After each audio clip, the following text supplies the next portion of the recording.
Hey everyone, and welcome back to Thesaurus Thrive. I'm Lily, and I'm so excited to be here with you today. And I'm Ava. It's great to be back. Lily, have you ever walked into a coffee shop ready to order your favorite drink and suddenly felt a bit nervous about what to say in English? Oh, Ava, absolutely. It's such a common situation, isn't it? You know exactly what you want, but then you freeze up a little, thinking, how do I say this naturally? It's a real barrier for many English learners, and honestly, even for native speakers sometimes when they're in a new place. Exactly. It's one of those everyday situations that seems simple, but it can be a huge confidence booster if you master it. And it's not just about ordering, it's about the whole interaction, right? From saying hello to saying goodbye. You got it. That's why today, we're diving deep into real English conversation at a coffee shop. We're going to break down every step, every phrase, every little detail so you can walk into any coffee shop anywhere in the English-speaking world and order with confidence and ease. No more hesitation, no more awkward pauses. That sounds fantastic. I mean, who doesn't love coffee? Or tea? Or a smoothie? And being able to order it smoothly just makes the whole experience so much better. We're talking practical, real-world English skills here. Absolutely. So, let's imagine you're walking into a coffee shop right now. What's the very first thing you usually do, Ava? Well, usually I look for the counter, and then I'd say hello or good morning to the barista. Perfect. Simple, but effective. A friendly hi, hello, good morning, or good afternoon goes a long way. This is your first interaction, and it sets the tone. The barista will almost always respond with something similar like, "Hi there, what can I get for you?" or "Good morning, welcome." I often hear, "What can I get for you?" It's a very common phrase, isn't it? Extremely common. It's their way of asking, "What would you like to order?" So you've said hello, they've asked what you want. Now, how do you actually tell them your order? This is where many learners hesitate. Yes, I used to just point or say the name of the drink, but I want to sound more natural. You can absolutely do that, and it's okay. But to sound more natural, there are a few go-to phrases. The most common and polite ones are, "Can I get a?" "I'd like a," or "Could I have a?" Let's practice these. Repeat after me, listeners. Can I get a? Good. Now try, "I'd like a." And one more. Could I have a? Good morning. Those sound great. So instead of just latte, I would say, "Can I get a latte?" Exactly. Much more complete and natural. Now, let's get into specifying your drink because rarely do you just want a coffee, right? You usually have preferences. You might want a certain size, a specific type of milk, or some sugar. Oh, this is important. What if I want a small coffee or a large one? How do I say that? Great question. Most coffee shops use small, medium, and large. Some popular chains like Starbucks have their own names, tall for small, grand for medium, and venti for large. But small, medium, large works everywhere. So you'd say, "Can I get a medium latte?" or "I'd like a large coffee, please." Okay, so the size comes before the drink name. Like, "Could I have a small cappuccino?" Precisely. Now let's talk milk. This is where things can get specific. Do you want regular milk or something else? The barista might ask, "What kind of milk?" or "Dairy or non-dairy?" Ah, okay. So if I want oat milk, I'd say, "Can I get a large coffee with oat milk?" Perfect. Other common milk options are whole milk, full fat, skim milk, fat-free, almond milk, and soy milk. And if you don't specify, they'll usually give you whole milk or sometimes 2% milk, which is in the middle. So to be clear, you can say, "I'd like a small Americano with skim milk." Now let's practice putting it together. Repeat after me. A medium latte with almond milk. Excellent. How about a large black coffee, please? And one more, a small cappuccino with soy milk. This is really helpful, Lily. What about sugar or sweeteners? I know some people like their coffee really sweet. Yes, absolutely. You can add that right into your order. You can say, "With sugar," "with 1 sugar," "with 2 sugars," or specify the type of sweetener like "with Splenda" or "with stevia." For example, can I get an iced coffee with milk and 2 sugars? Or if you want something like a flavor, you can say with vanilla syrup or with caramel.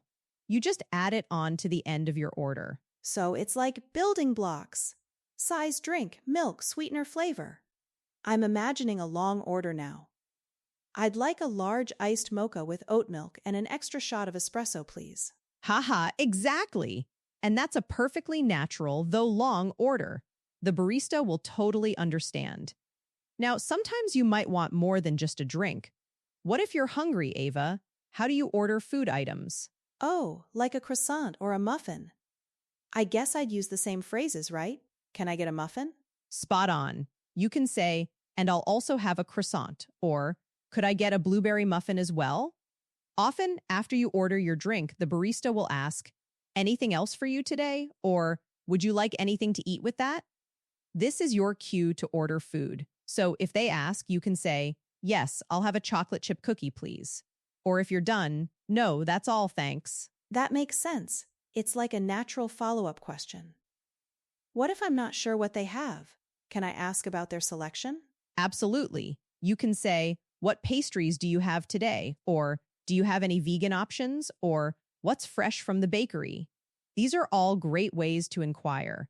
The barista will then list options or point you to the display. Let's practice asking. Repeat after me. What pastries do you have today? Good. Now try. Do you have any recommendations? Excellent. This really helps to expand the conversation beyond just giving my order. Exactly. It makes it a real conversation. Now, after you've placed your whole order, your drink, your food, the barista will almost certainly ask you one more very important question.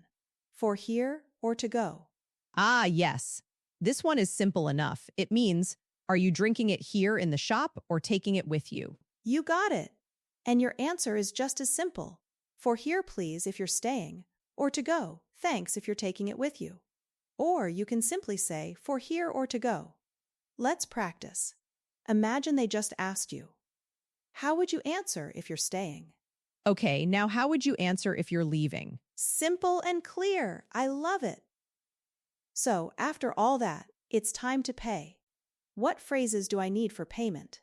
Right, the moment of truth. After you confirm for here or to go, the barista will tell you the total. They'll say something like, that'll be $5.50, or your total is $5.50. At this point, you'll need to decide how you're paying. The common options are cash or card. So I would just say, card or cash? You can, and it's understood. To be a little more polite and natural, you can say, I'll pay with card, please, or can I pay with cash? If you're paying with card, they'll usually point you to the card reader. If you're paying with cash, just hand them the money. Now, sometimes you might want to tip. Tipping is common in many English-speaking countries, especially in service industries. How do I do that with my words? If you're paying with cash and you want them to keep the change as a tip, you can say, keep the change. If you're paying with card, often there's an option on the screen to add a tip. If not, you might just say, can I add a tip? But usually the machine will prompt you. If you just want to pay the exact amount, you can simply say, just the exact amount, please, or no tip today, thanks. But often, if you don't say anything, they'll just assume no tip. Okay, that's good to know. So let's practice the payment part. Imagine the barista says, that'll be $7.25. How would you respond if you're paying with a card? I'd say, I'll pay with card, please, or maybe card. Now, listeners, if you have $7.50 in cash and the total is $7.25, how would you indicate you want them to keep the change? You'd say, keep the change. Perfect. Let's move on to receiving your order. After you've paid, what happens next? Usually, I move to the side and wait for my name or order to be called out. Sometimes I just watch them prepare it. Exactly. They'll often call out your name, or sometimes the name of your drink, or even just say, latte for Ava. When they hand you your drink, they'll often say, here you go, or enjoy, or have a great day. And my response should be, thank you. Yes, a simple thank you or thanks so much is perfect. And if they say enjoy your coffee, you can respond with you too or thanks. It's a quick, polite exchange. Let's practice that. Barista says, "Here's your latte. Enjoy." What do you say? Great, thank you. You too is a lovely, natural response. Now, before we wrap up the how-to part, let's just quickly go through a full mini conversation so you can hear it all flow together. Ava, want to be the barista? I'd love to. I'll be the super friendly barista. What can I get for you today? Hi there. I'd like a medium iced latte with oat milk, please. And could I also get a blueberry muffin? Certainly. A medium iced oat milk latte and a blueberry muffin. Anything else for you? No, that's all, thanks. For here or to go? To go, please. Okay, that'll be $9.75.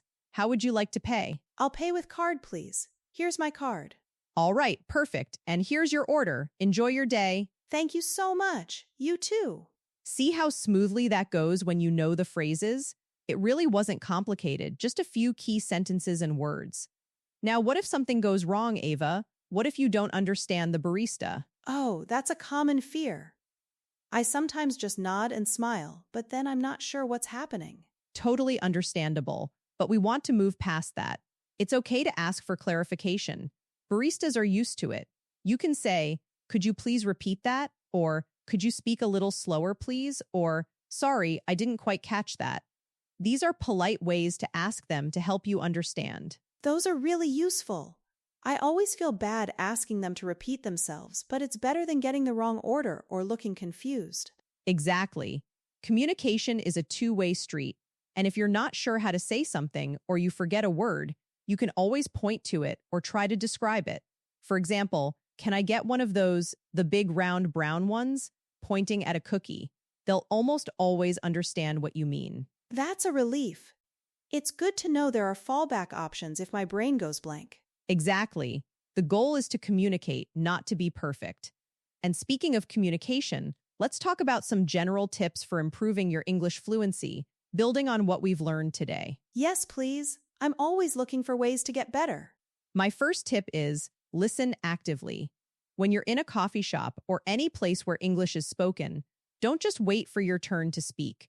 Really listen to what the people around you are saying. How do baristas interact with other customers? What phrases do other customers use? You'll pick up so much natural language this way. That's a great point. I often focus so much on what I'm going to say that I forget to just take in the environment.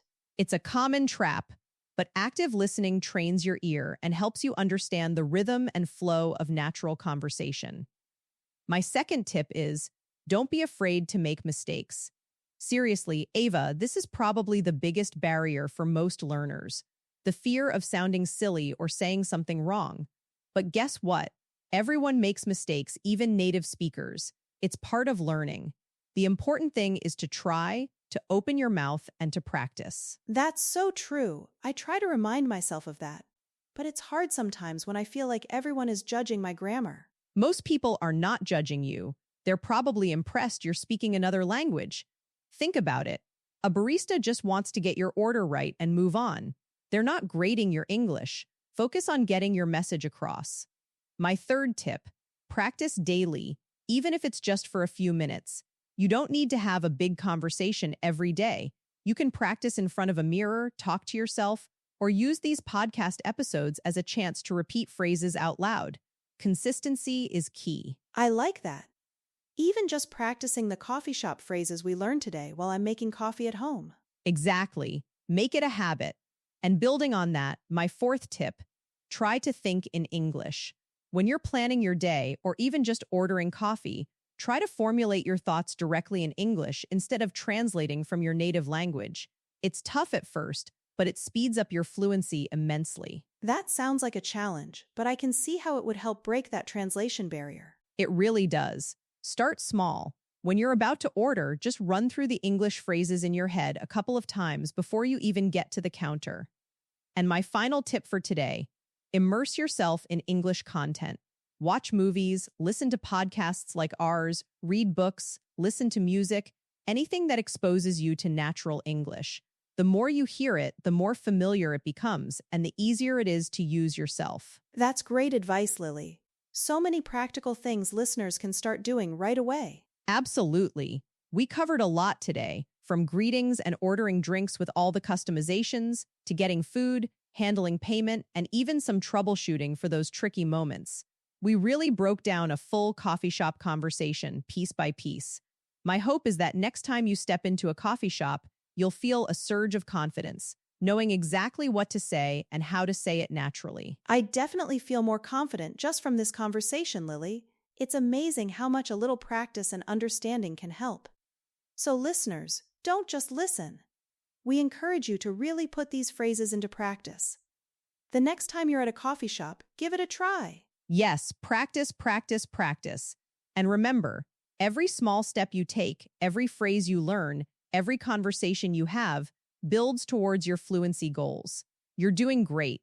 So if you found this episode helpful, please do us a huge favor. Like this video or podcast, share it with someone who might benefit, and subscribe to Thesaurus Thrive for more practical English lessons. And tell us in the comments or reviews what other everyday conversations you'd like us to break down. We love hearing from you. Thanks for joining us today.